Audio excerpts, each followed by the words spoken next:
നമുക്ക് ബാലിന്റെയും ഗോമതിയുടെയും നാളത്തെ നല്ലൊരു വിശേഷം കേട്ടാലോ? അതിനു മുമ്പായി ആദ്യമായി കാണുന്നവരുണ്ടെങ്കിൽ ചാനൽ ഇഷ്ടപ്പെട്ട ഒന്ന് സബ്സ്ക്രൈബ് ചെയ്യാൻ മറക്കരുത്. വീഡിയോ ഇഷ്ടപ്പെടുവാണെങ്കിൽ ലൈക്ക് ചെയ്യാനും നിങ്ങളുടെ വിലയേറിയ അഭിപ്രായങ്ങളൊക്കെ രേഖപ്പെടുത്താനും മറക്കരുതേ.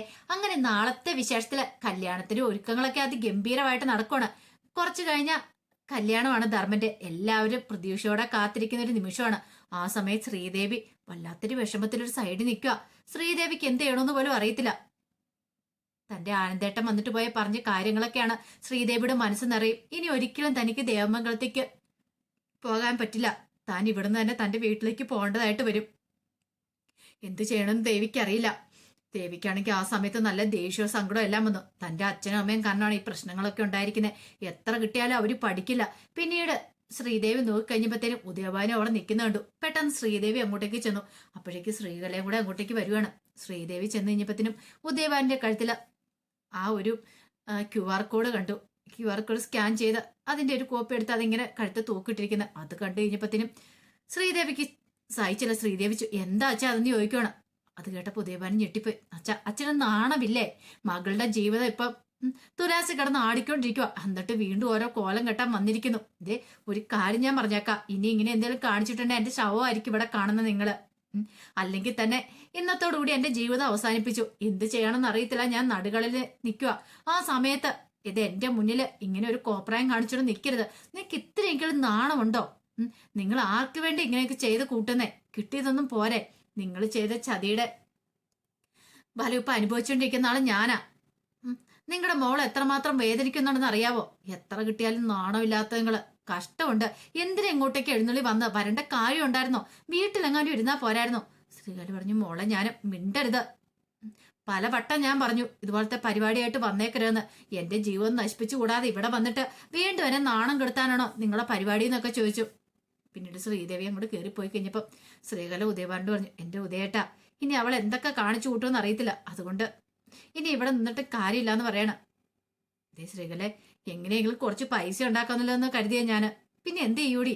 തൽക്കാലത്തേക്ക് ഇപ്പൊ ഇതിനൊന്നും മുതിരണ്ട, അറിയാലോ. എങ്ങാനും ഇനി പിടിക്കപ്പെട്ട അതോടുകൂടി തീർന്നെന്ന് പറഞ്ഞു.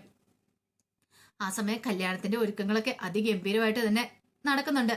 കുറച്ച് കഴിഞ്ഞപ്പോഴത്തേനും പെൺവീട്ടിലെത്തുകയാണ്. അപ്പൊ പെൺവീട്ടുകാരെത്തിക്കഴിഞ്ഞപ്പോ അവരെ സ്വീകരിക്കാനായിട്ട് ബാലനും ഗോമതിയും അതോടൊപ്പം തന്നെ അലോകം അനന്തനും അച്യുതനും എല്ലാരും കൂടെ ചെന്നു. അങ്ങനെ എല്ലാരും അതിഗംഭീരമായിട്ട് പെൺവീട്ടുകാരെ സ്വീകരിച്ചൊക്കെ ഇരുത്തി.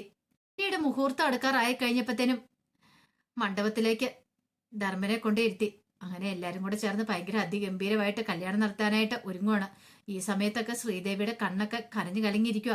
അത് മിത്ര മീനാക്ഷിയും പ്രത്യേകം ശ്രദ്ധിച്ചു. മിത്ര ഇടയ്ക്ക് ശ്രീദേവി വിളിച്ചു, അല്ല ദേവിയടുത്തേക്ക് ഇത് എന്ത് പറ്റി? ദേവിയടുത്തേക്ക് ആ പാടെ വിഷമമുള്ളോ? എന്താ ദേവിയടുത്ത് കരഞ്ഞോന്ന് ചോദിക്കുക. ഒന്നുമില്ല. അപ്പോഴേക്കും മീനാക്ഷി പറഞ്ഞു, ചിലപ്പോ അച്ഛന്റെ കൈ മേലാത്തോണ്ട് സങ്കടം കാണൂലേ? വിഷമിക്കൊന്നും വേണ്ട, ഒന്ന് വീണതല്ലേ ഉള്ളൂ. അത് പ്രശ്നമാക്കേണ്ട കാര്യമൊന്നുമില്ല എന്നൊക്കെ ഇങ്ങനെ ശ്രീദേവിയോട് പറഞ്ഞു. പക്ഷെ ശ്രീദേവിക്ക് നല്ല ടെൻഷനായിരുന്നു. കാരണം തന്റെ അച്ഛന്റെ കൈ പലിശക്കാരൻ തല്ലി ഒടിച്ചാന്നുള്ള കാര്യം ഇവരോട് പറയാൻ പറ്റില്ലല്ലോ. അത് മാത്രമല്ല, ഇന്നത്തോട് കൂടിയിട്ട് ദേവമംഗലത്തെ തന്നെ ജീവിതം അവസാനിക്കുക. അതൊന്നും ഇവരോട് പറയാൻ പറ്റില്ല. ആ ഒരു ടെൻഷനും കൂടെ താൻ കരഞ്ഞെന്നുള്ള കാര്യം എങ്ങാനും ഇവരറിഞ്ഞിട്ടുണ്ടെങ്കിൽ അതോടുകൂടി തീർന്നു. ആ ഒരു ടെൻഷനൊക്കെ ആയിരുന്നു ശ്രീദേവിയുടെ മനസ്സിൽ. അങ്ങനെ ഇത്തിരി കഴിഞ്ഞപ്പോഴത്തേനും പെണ്ണിനെയും കൂടെ അങ്ങനെ മണ്ഡപത്തിലേക്ക് വിളിച്ചു. അങ്ങനെ പെണ്ണും ചെറുക്കനും വന്നിരുന്നു കഴിഞ്ഞപ്പോ തിരുമേനി കല്യാണത്തിന് വേണ്ടുന്ന കാര്യങ്ങളൊക്കെ ചെയ്യുവാണ്. ആ സമയം അനന്തനും അച്യുതനും അലോകം എല്ലാവരും ഉണ്ട്. ബാലനും കോമതിയൊക്കെ ഭയങ്കര സന്തോഷത്തിൽ തന്നെയാണ്. കാരണം ഇനിയിപ്പം അധികം വൈകാതെ തന്നെ ധർമ്മൻ അവളുടെ കഴുത്തിൽ താലി ആർത്തും. എത്രയോ കാലത്തെ കാത്തിരിപ്പിന് ശേഷമാണ് ഇങ്ങനെ ഒരു അവസരം വന്നിരിക്കുന്നത്.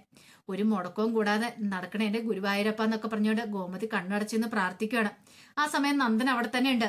നന്ദൻ എല്ലാം കണ്ടും കേട്ടും ഇപ്പൊ അതൊക്കെ ചിരിച്ചോണ്ട് അവിടെ ആ സൈഡിൽ തന്നെ നിൽക്കുന്നുണ്ട്. അതോടൊപ്പം തന്നെ എല്ലാ കാര്യങ്ങൾക്കും ഓടി നടക്കുന്ന നന്ദനാണ്, എന്ത് ആവശ്യത്തിന് വേണ്ടിയിട്ടും. ചില സമയത്ത് ഗോമതിക്കും ബാലിനും ഒക്കെ തോന്നി നന്ദന് 10 കൈയുണ്ടോന്ന്.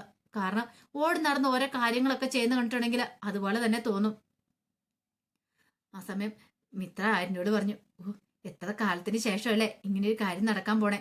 ആര്യം പറഞ്ഞു, അതെ, ഒരു മുടക്കവും കൂടാതെ നടന്നാൽ മതിയായിരുന്നു. എല്ലാവരുടെയും പ്രാർത്ഥന അത് മാത്രം. അങ്ങനെ എല്ലാവരും മണ്ഡപത്തിൽ കയറി വന്നു. ഇനിയിപ്പൊ താലി കിട്ടും ചടങ്ങും കാര്യങ്ങളൊക്കെയാ. അങ്ങനെ ഒടുവിൽ തിരുമേനി പറഞ്ഞു, അതെ, താലി എടുത്തു കൊടുക്കാൻ പറയണം. അങ്ങനെ താലി എടുത്തു കൊടുത്തു ധർമ്മന്റെ കയ്യിലേക്ക്. ധർമ്മന് താലി കെട്ടാനായിട്ട് ഇങ്ങോട്ട് വരുവാണ്. അപ്പോഴേക്കും നിർത്താനും പറഞ്ഞുകൊണ്ട് ഒരു സ്ത്രീ ഒരു കുട്ടിയെ കൈ പിടിച്ചോണ്ട് അങ്ങോട്ട് വരുന്നത്, ഒരു കുട്ടിയുടെ കയ്യിലും പിടിച്ചോണ്ട് അങ്ങോട്ടേക്ക് വരുന്നേ. അത് കണ്ടു കഴിഞ്ഞപ്പോ തന്നെ എല്ലാരും ഒരു നിമിഷം ഞെട്ടിപ്പോയി. കാരണം ധർമ്മം താലി എടുത്ത് ഇങ്ങനെ പിടിച്ച് കെട്ടാനായിട്ട് ഒരുങ്ങുവാണ്. അപ്പോഴേക്കാണ് അവരങ്ങോട്ട് വരുന്നേ. അവര് നിർത്താനും കൂടെ പറഞ്ഞു. അവര് ഒരു കുട്ടിയുടെ കൈ പിടിച്ചിട്ടുണ്ട്. ഏകദേശം അവനൊരു 5-8 വയസ്സ് പ്രായം വരും. അത്രയ്ക്ക് പ്രായമുള്ള കുട്ടിയാണ്. ആ സമയത്ത് അവിടെയുണ്ട് എല്ലാരും ഞെട്ടി. പെട്ടെന്ന് അനന്തം വന്നിട്ട് ചോദിച്ചു, എന്താ എന്താ നിങ്ങൾ പറഞ്ഞ് നിർത്താനോ? ഇത് മുഹൂർത്ത സമയമാണ്, കെട്ട് നടക്കാൻ പോവാന്ന് പറയണ. ഈ കെട്ട് നടക്കാൻ പാടില്ലെന്ന് പറയണ. കെട്ട് നടക്കാൻ പാടില്ലെന്നോ? ഇവരെന്തൊക്കെയാ ഈ പറയണേ? ഒന്നും അങ്ങോട്ട് മനസ്സിലായില്ല ആർക്കും.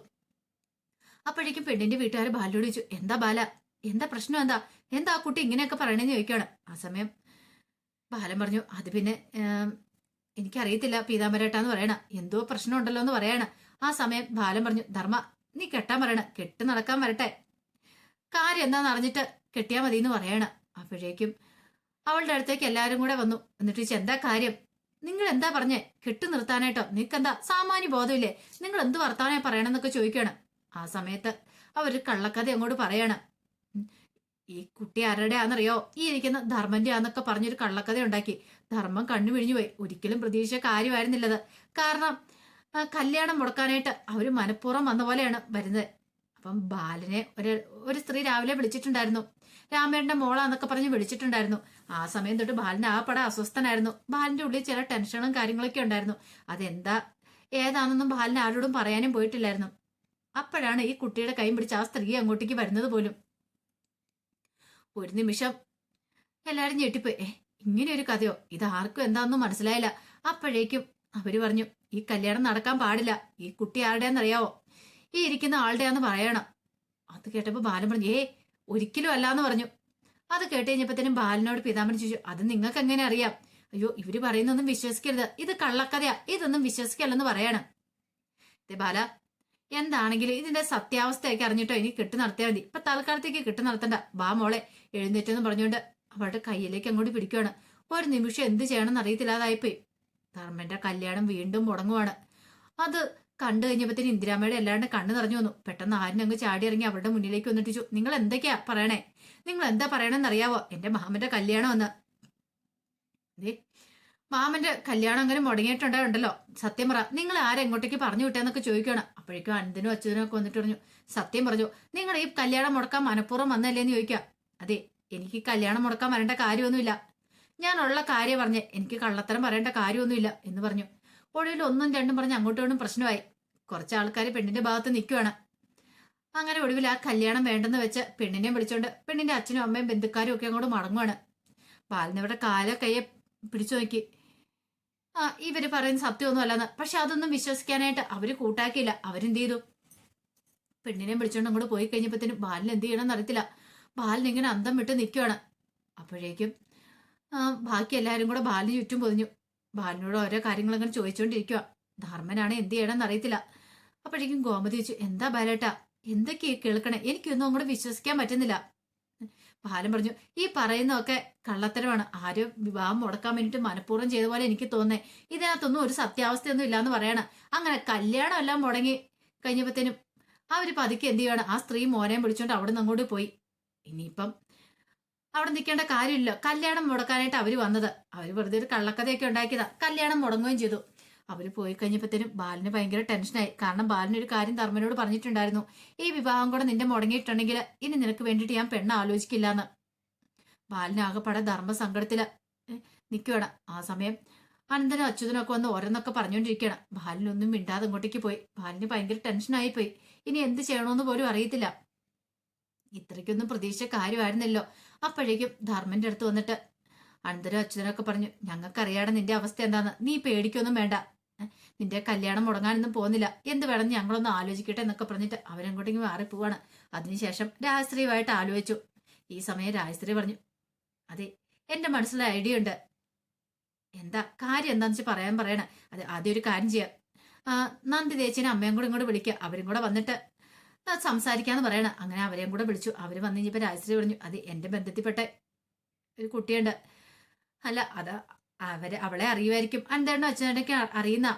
അങ്ങനെയാണെങ്കിൽ ഒരു കാര്യം ചെയ്യാം, അവളുടെ വീട്ടുകാരുമായിട്ട് സംസാരിക്കുവാണെങ്കിൽ ഒരു പക്ഷെ നിശ്ചയിച്ചുറപ്പിച്ച മുഹൂർത്തത്തിൽ തന്നെ ധർമ്മന്റെ കല്യാണം നമുക്ക് നടത്താൻ പറ്റും.